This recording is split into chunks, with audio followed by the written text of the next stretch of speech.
Sebab ini industri yang dia ada satu je. Dalam dunia ada satu je. Pergilah dekat Europe ke, dekat Pakistan ke, memang tak ada. Ini memang...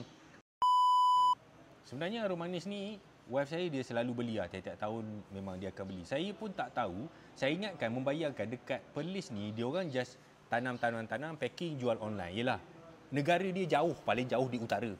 600 km kita nak datang daripada KL. Rupanya, banyak benda baru saya belajar dekat sini. Ladang dekat sini, kita boleh datang, kita boleh belajar tentang Harum Manis dan juga kita boleh makan. Dia memang ada dining area. Maksudnya kita boleh makan Harum Manis, pulut. Nama dia Pulut Mangga Harum Manis. Kita makan dengan jus Harum Manis fresh.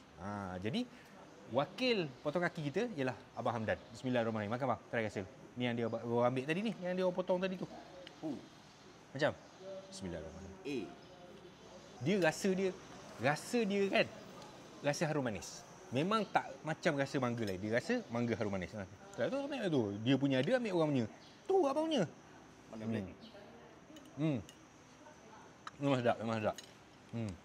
So yang ini yang baru tadi sebenarnya cikgu tu tadi kata dia quite grade dia dah jatuh.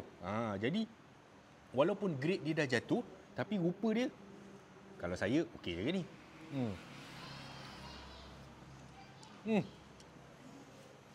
Sama je sedap dia bang.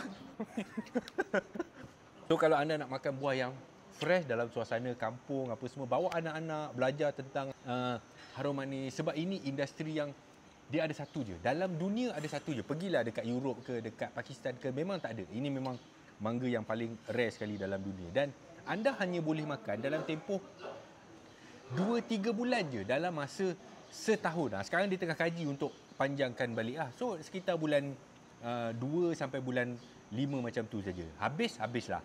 Mahal. Memanglah mahal. Benda sedap memang mahal. Wagyu pun mahal. Tapi kalau kita nak rasa benda yang kita sekali-sekala rasa dalam setahun, okeylah. Tapi nak lagi feel, memang kena datang kat sini. Dekat Ladang Harum Manis, YA, Cuping, Perlis, Indah Kayangan. Bismillahirrahmanirrahim. Tak payah pergi siang lah. Tolong ekonomi orang. Buat apa ekonomi kita ada?